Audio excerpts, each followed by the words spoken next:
Hour gets underway on this Thursday night.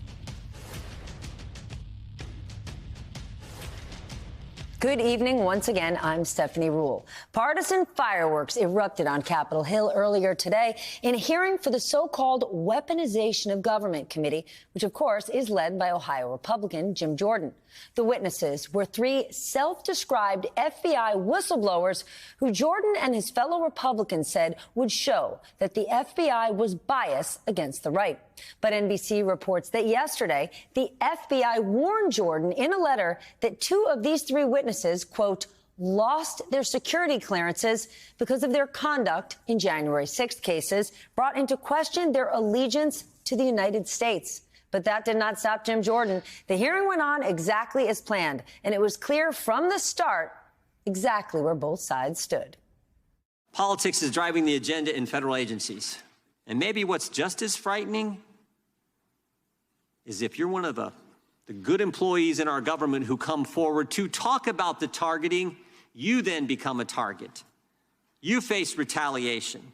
My colleagues on the far right are on a mission to attack, discredit, and ultimately dismantle the FBI. This select committee is a clearinghouse for testing conspiracy theories for Donald Trump to use in his 2024 presidential campaign. This is not a committee on the weaponization of government. This is a committee for the weaponization of government. It was a big old show. The hearing escalated when Democrats on the committee went after Republicans for refusing to share earlier testimony from one of the three witnesses. Will you give us a copy of that testimony that was transcribed of your discussions with him? That'll be up to Mr. Allen. But you are in possession of them, aren't you? Sure are. So why would you not give them to us? Mr. Allen's a whistleblower, and he didn't want that to happen. He didn't want, but he's comfortable here in open discussion with us today? Sure is, and you can ask him questions if you want. You don't share your information with the minority? The whistleblower doesn't make committee rules, sir. Only some members of the committee get it? Another flashpoint, Jim Jordan's decision to call these witnesses whistleblowers. Mr. Chairman, these individuals have been determined not to be whistleblowers. These are not whistleblowers. They've been determined by the agency not to be whistleblowers. Are you deciding that they're whistleblowers? Yes, the law decides. Did you not listen to Mr. Levitt's testimony? Did you not read the law? The law decides that they are whistleblowers. His attorney is asserting recognizes that they are the gentlelady from New York. The gentlelady from New York has been recognized. The law has not determined they are whistleblowers. His attorney is just asserting that. As I said, a big old show. With that, let's get smarter with the help of our lead-off panel, and it's a great one. Olivia Beavers, congressional reporter for Politico. Former U.S. Attorney Joyce Vance, who spent 25 years as a federal prosecutor, but tonight she's spending it right here with me at 30 Rock. And Frank Figliuzzi joins us, former FBI Assistant Director for Counterintelligence. Frank, this is your agency.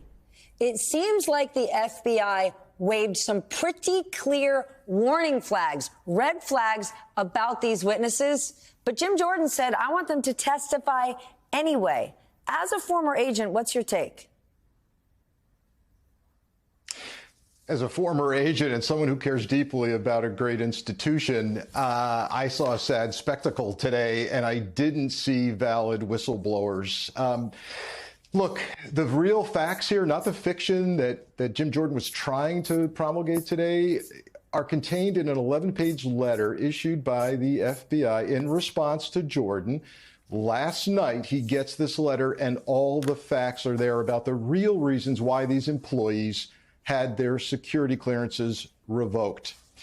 And it's a damning letter. The facts, not the fiction, but the facts are damning. We're talking about FBI agents and analysts who refused to do their job, who said, I'm not going out on that arrest. I object to that arrest. By the way, a valid court-authorized arrest warrant of a dangerous, wanted person. Someone going in after hours into the FBI system using an unauthorized flash drive and extracting sensitive information. An analyst who decided he would lie to an agent and say, I can't find anything publicly available about this defendant who was at the Capitol on January 6th. Another analyst says, whoa, whoa, whoa, there's easily accessible public information showing this guy was inside the Capitol. They later find out he assaulted police officers.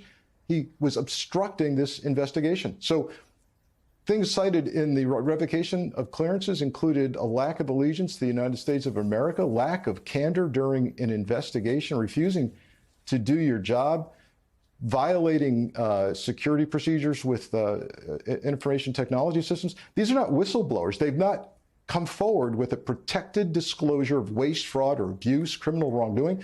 They're not happy with their lot in life. And my message to them, and most agents' message to them, is if you can't uphold your oath that you swore to, if you don't like the law enforcement mission of the FBI, there's thousands of people waiting to become FBI employees. Just step out and we'll replace you.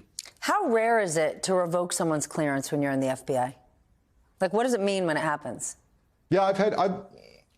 Yeah, well, just so people understand, because I see a lot of questions on social media. Hey, how come it was only a revocation of clearances? Why weren't they fired? Let's understand something. Every FBI employee, regardless of their position, requires a top secret clearance. If your clearance is revoked, you're out. You're dismissed. So you have an appeal to DOJ. Hey, I don't like the way you revoked my clearance. But once DOJ says, yeah, you're revoked, you're out of a job. And it's rare. It's rare. But interestingly, in the FBI's letter responding to Jim Jordan, they note a spike in the revocation or suspension of clearances in the last couple of years. That's a clue that there's more than just these employees that we're aware of that they're having issues with.